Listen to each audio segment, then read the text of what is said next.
নমস্কার, আমরা অমিত সুমিত দুই ভাই। আপনারা দেখছেন বকবক আনলিমিটেড। চলুন আজকে আপনাদের সাথে একটু বকবক করি। বাঙালিদের স্বভাবই হলো বকা, এই জন্য চলুন আজকেও আমরা বকি। কিন্তু বকার জন্য তো একটা বিষয় চাই, তাহলে আজকের বিষয় কি? আজকের বিষয় প্রসেনজিৎ, সেকেলে প্রসেনজিৎ, সেকালের প্রসেনজিৎ।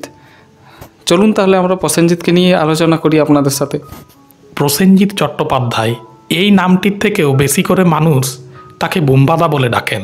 বুম্বাদা নামটির অতটাও প্রথম দিকে জনপ্রিয়তা ছিল না, এটি পরে নামটি জনপ্রিয় হয়। কিন্তু প্রসেনজিৎ নামটি চেনেন না এমন কেউ বাঙালি মনে হয় না আছে বলে, কারণ উনি 300 থেকে 350 বাংলা সিনেমায় অভিনয় করেছেন। এত সিনেমায় অভিনয় হয়তো খুব কম বাঙালি করেছেন। ওই জন্য যদি কোনো বাঙালি বলে থাকেন যে আমি প্রসেনজিৎকে চিনি না, ওনাকে হয়তো মিউজিয়ামে রাখাই উচিত। মিউজিয়ামে তো অবশ্যই রাখা উচিত, কারণ এত বড় অভিনেতা ভারতবর্ষে খুব কম রয়েছে। হয়তো এই কথাটাই অনেকের গায়ে লাগতে পারে, কিন্তু এটাই বাস্তব। আমরা বাঙালি। প্রসেনজিৎ চট্টোপাধ্যায় বাংলা ও বাঙালির একজন বড় অভিনেতা, তো তাকে তো গর্ব করাই যায়। তিনি এমনই একজন অভিনেতা, এমন কোনো চরিত্র নেই যা তিনি পারেন না। বহু ছবিতে বিভিন্ন রকম চরিত্রে দেখা গেছে তার। কখনো রোমান্টিক চরিত্রে তাকে আমরা দেখেছি, কখনো অ্যাকশন ছবিতে। আবার যদি বর্তমান সময়ের কিছু ছবি দেখি, যেমন গুমনামি ছবিতে তাকে আমরা নেতাজির চরিত্রে দেখতে পেয়েছি। মনের মানুষ ছবিতে লালন সাঁইয়ের ভূমিকায় আমরা দেখেছি। তারপর দুটো ছবির কথা যদি বলি, শঙ্খচিল এবং আই খুকু আই, এই ছবি দুটোতে বাবার চরিত্রে তিনি দুর্ধর্ষ অভিনয় করেছেন। চলো পাল্টাই ছবিতে বাবার চরিত্রে তার দুর্ধর্ষ অভিনয় চোখে পড়েছে। আর কমেডি জোনারের ছবি যদি দেখি, হ্যাংওভার ছবির কথাই যদি বলা যায়, এমন কোনো চরিত্র নেই যা তিনি পারেন না। এছাড়াও তিনি অ্যান্টনি ফিরিঙ্গির চরিত্রেও অভিনয় করেছেন। তিনি ছোটোবেলাও যে অভিনয়গুলো করেছিলেন সেগুলোও কিন্তু যথেষ্ট ভালো ছিল। এবং অ্যাকশনধর্মী সিনেমায় বললে তো ওনার একটি বছরে, যেমন দেব বা এখনের যারা স্টার, আমি ওদের কথা যদি বলে থাকি, ওনারা হিট করছেন, এটি অবশ্যই ভালো কথা বাংলা ইন্ডাস্ট্রির জন্য। কিন্তু ওনারা একটি বছরে হয়তো 3টি থেকে 4টি সিনেমা হিট করছেন, কিন্তু প্রসেনজিৎ চট্টোপাধ্যায় একটি বছরে 10 থেকে 12টি সিনেমা হিট করতেন, যেটা কিন্তু মনে হয় না আর কোনো বাঙালি অ্যাক্টর বা অন্য কোনো ইন্ডাস্ট্রিতে কোনো অ্যাক্টর পেরেছেন। ওনার সিনেমা অমর সঙ্গী 75 সপ্তাহ চলেছিল, 1.5 বছর, যেটি খুব কম ইন্ডাস্ট্রিতেই চলেছে। হিন্দি হোক, বলিউড হোক বা সাউথ হোক, ভারতের কোনো ইন্ডাস্ট্রিতে মনে হয় না এতদিন কোনো সিনেমা চলেছে। হয়তো প্রসেনজিৎ চট্টোপাধ্যায় বহু রিমেকধর্মী ছবি করেছেন, কিন্তু অরিজিনালের সংখ্যাটাই তার বেশি ছিল। প্রত্যেকটা ছবি কিন্তু সমাজের এক একটা জীবন্ত দলিল বলা চলে ছবিগুলোকে। সে তো আমরা বাঙালিরা তামিল, তেলেগু, হিন্দি কোনোটাই তো জানি না, তো সেক্ষেত্রে অন্য ভাষার সিনেমা যদি রিমেক হয় এতে সমস্যা কিছু নেই, কারণ অন্য ভাষায় আমরা দেখতে যাব কেন? আমরা তো জানিও না, ওগুলো তো জানার প্রয়োজনও নেই। সেক্ষেত্রে রিমেকটা কোনো খারাপ জিনিস কিছু নয়। একটা ছবি রিমেক হোক তাতে সমস্যা নেই, কারণ সেখানকার গল্প, সেই গল্পটাকে আমরা বাঙালিয়ানা বজায় রেখে করছি, এর মধ্যে সমস্যা কিছু নেই। গল্প ভালো হলেই হচ্ছে। মোট কথা হচ্ছে বাংলা ছবির বাজার যেন চাঙ্গা হয়। আরও একটা ব্যাপার, প্রসেনজিৎ চট্টোপাধ্যায় কিন্তু এত সিনেমা করেছেন, এবং সবথেকে বড় কথা, প্রত্যেকটাতেই আলাদা আলাদা চরিত্রে কীভাবে যে হিট করেছেন এটা বোঝা মুশকিল। বছরে 10 থেকে 15টা সিনেমা হিট মুখের কথা কিন্তু নয়। এখন তো বাংলাতে বছরে হয়তো 18 থেকে 20টা সিনেমা হিট হয়, কিন্তু তিনি এমনই একজন অভিনেতা, তখনকার দিনে এক বছরে 20টি করে সিনেমা হিট দেওয়ার ক্ষমতা রেখেছিল। তা সত্যিই কিন্তু দেখার মতো বিষয়। দিকে টিভির জনপ্রিয়তা প্রচণ্ডই ছিল। এটা 90 দশক হোক বা 2000-এর প্রথম দিকে, মোটামুটি 2005-7-10 নাই হোক, 2005-7 পর্যন্ত টিভির জনপ্রিয়তা ছিল। এবং সেই সময়ে দেখেছি যখন প্রতিবাদ সিনেমাটা রিলিজ হয়েছিল, এটা 2001 সালে, এবং এই সিনেমাটা এত জনপ্রিয় হয়েছিল যে ঘাটালের মতো জায়গায় সিনেমাটি 6 থেকে 6.5 মাস চলেছিল। এবং আমরা 2003-4 সালেও দেখেছি এই সিনেমাটা মাইকে চালানো হতো। এখনকার কোনো সিনেমার এত জনপ্রিয়তা নেই যে মাইকে চালাতে হবে।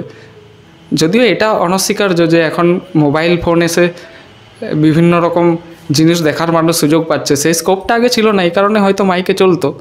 মাইকে চলার মতো সিনেমা কিন্তু আর খুব একটা দেখিনি, কিন্তু প্রতিবাদ সিনেমাটা মাইকে চলতো। এতটা হিট সিনেমা মনে হয় আর এখনও হয়নি। অবশ্য খাদানটাকে এই মুহূর্তে আমরা দেখলাম, একটা দারুণ হিট হলো। এটা একটা বাংলা সিনেমার জন্য ভালো খবর। খাদান কেন হিট হলো তো খাদান হিট হওয়ার ফর্মুলা আর প্রসেনজিৎ চট্টোপাধ্যায় ছবিগুলোর হিট হওয়ার ফর্মুলা কিন্তু একই। কারণ আপনি আপনারা লক্ষ্য করে দেখবেন যে তার ছবিগুলোতে কোন বিষয়গুলোকে গুরুত্ব দেওয়া হতো। গানের গুরুত্ব তো বাংলা ছবিতে প্রায়ই আছে, সেটা উত্তম কুমারের ছবি বলুন, প্রসেনজিতের ছবি বলুন, জিতের বা দেবের, গানের গুরুত্ব কিন্তু রয়েছে। কিন্তু দেখার মতো বিষয় যেগুলো, সেটা হচ্ছে সমাজের বিভিন্ন বিষয়কে গুরুত্ব দেওয়া হতো। বর্তমান সমাজে কি ঘটছে সেই বিষয়গুলোকে দেখানো হতো।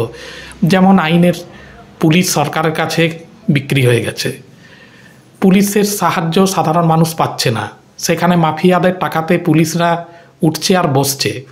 একটা অন্ধ সিস্টেম, সেটাকে ভাঙার জন্য কতটা জটিলভাবে লড়াই করতে হয় সেটা তো আমরা বাস্তবের মাটিতে দেখছি। তো সেই সব উপাদানগুলোকে কিন্তু সেই ছবিতে তুলে ধরা হতো।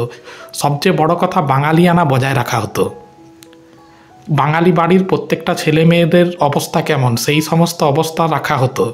তো যে কারণে প্রত্যেকটা দর্শক তাদের সাথে রিলেট করতে পারতো সেই ছবিগুলো। খাদানের ক্ষেত্রেও কিন্তু প্রত্যেকটা বাঙালি তাদের নিজেদের সাথে রিলেট করতে পেরেছে। সেটা পুরোপুরি বাংলা ও বাঙালির গল্প।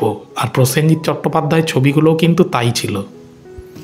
তখনকার সময়ে যদি এরকম সিনেমা বলি, সেগুলো কিন্তু সামাজিক জিনিসগুলো মানে মানুষ নিজের সাথে সত্যিই রিলেট করতে পারতো। যদি যেমন সিনেমা বলতে যদি ছোট বউ সিনেমার কথা বলি, বা বাবা কেন চাকর, লাঠি, এগুলো কিন্তু, বা এখনকার প্রাক্তন সিনেমাও যদি বলি, তো এগুলো কিন্তু মানে মানুষের সমাজের সাথে মানুষের মিল, বা বাংলা এবং বাঙালির বর্তমানে যে সময়ের মধ্যে দিয়ে যাচ্ছে সেই সময়টাকে সেখানে ফুটিয়ে তোলা হয়েছে, যে কারণে সিনেমাগুলো হিট হয়েছে। মানে এরকম না যে বাঙালি এক কিন্তু দেখানো হচ্ছে কোরিয়ান চলচ্চিত্র, সেখানে বাঙালি রিলেট করতে পারছে না, যে কারণে হিট হচ্ছে না অনেক সিনেমা।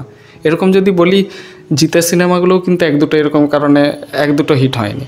আবার যেগুলো জিতের সিনেমার ক্ষেত্রেও সমাজের সাথে রিলেট করতে পেরেছে, সেগুলো কিন্তু মানুষ নিয়েছে। এখানেই আমি বলে রাখি, দাদা যেটা বলল, সামাজিক প্রেক্ষাপট, সমাজের মানুষ রিলেট করতে পারবে এমন ছবি কিন্তু জিতের প্রথম দিকের ছবিগুলো যদি দেখি, সাথী, সঙ্গী, এই ছবিগুলো কিন্তু বক্স অফিসে দারুণ সফলতা অর্জন করেছিল। অনেকে বিভিন্ন নেটওয়ার্ক সোর্সে আমি দেখেছি যে সাথী ছবিটি কখনো লেখা হচ্ছে 9 কোটি বক্স অফিস, কখনো 16 কোটি।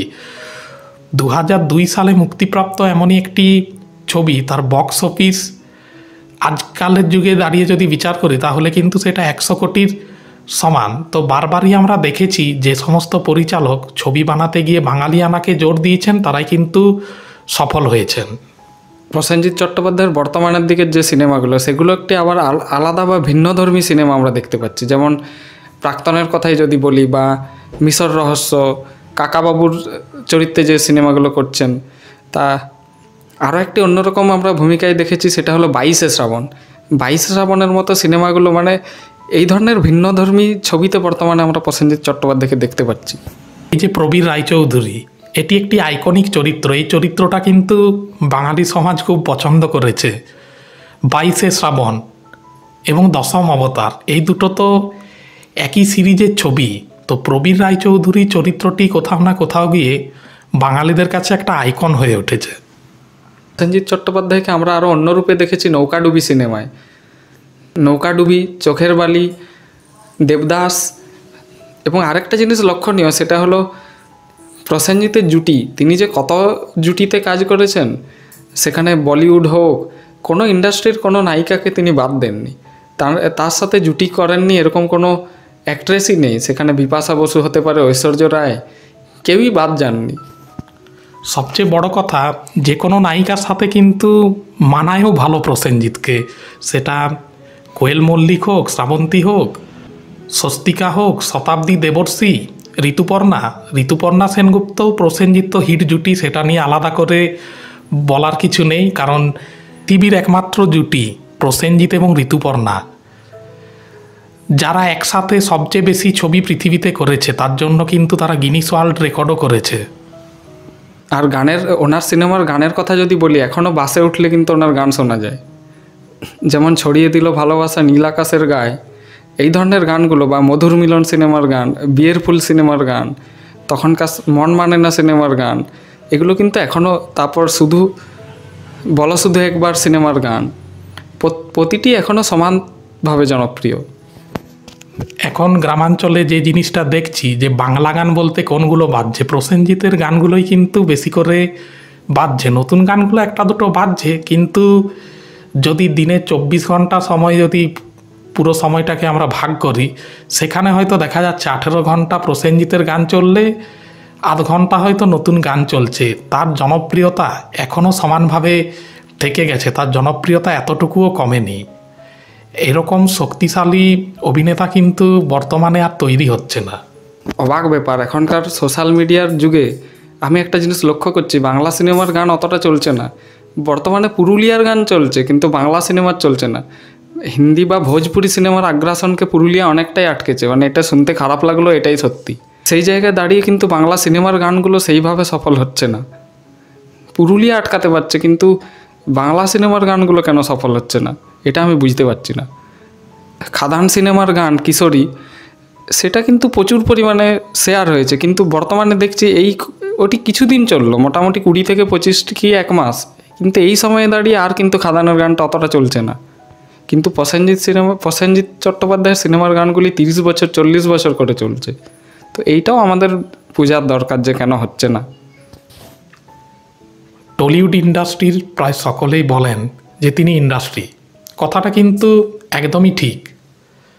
কারণ তিনি একটানা 20-25 বছর ধরে যেভাবে বাংলা সিনেমাকে এগিয়ে নিয়ে গেছেন, আর কোনো অভিনেতাই সেটা পারেননি। অনেক অভিনেতা তাদের স্বার্থের জন্য মাঝে মধ্যে প্রসেনজিৎ চট্টোপাধ্যায়কে আক্রমণ করে থাকেন, এগুলো ভুল।